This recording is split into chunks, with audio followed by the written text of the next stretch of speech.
martial law in the Sudetens. While Europe's leaders move and countermove in their diplomatic chess game of threats and ultimatums that lead the way to war or peace, the pawns in this great crisis, the people of the Sudetens, already know the dread terror of conflict. With his unofficial mission as mediator in the Czech crisis smothered by the growing tenseness, Viscount Runciman is called back to London to advise the British cabinet.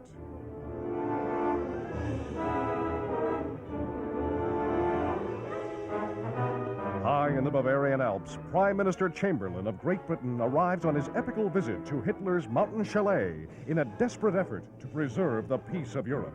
A visit that startled the world.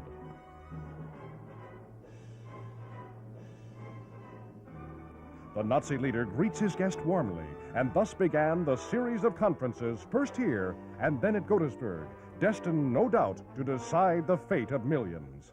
And here it was that Sudeten annexation to the Reich was first demanded. Back from his trip to Germany, Chamberlain is met by anxious thousands at Heston Airport. His bold venture has caught the public's fancy, but he bears stern tidings. Nazi demands that yet may lead to war. France and Britain gave in once, but new demands and ultimatums pave the way for general conflict. The entire world is on edge.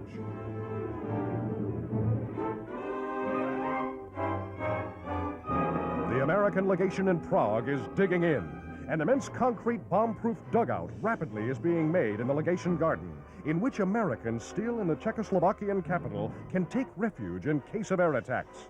The appalling threat of war is very real in Prague.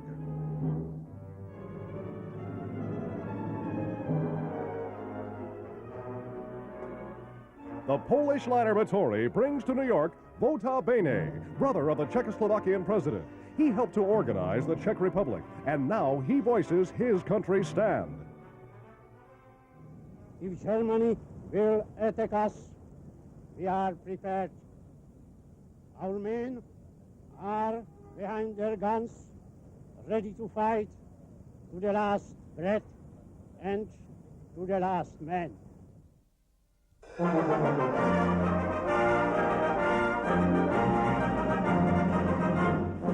62 starters are in England's premier cycle race in the Isle of Man Cup. Open to amateurs and professionals, this race brings out the fastest speed, the greatest thrills, and oftentimes the worst spills. It's Frank Berry, but he's not seriously injured. Not as bad as his cycle, at any rate. So, with a smile from Frank, the race goes on with Kenneth Bills leading the pack with an average of nearly 80 miles an hour. And when Bills gets the flags, the Isle of Man trophy is his.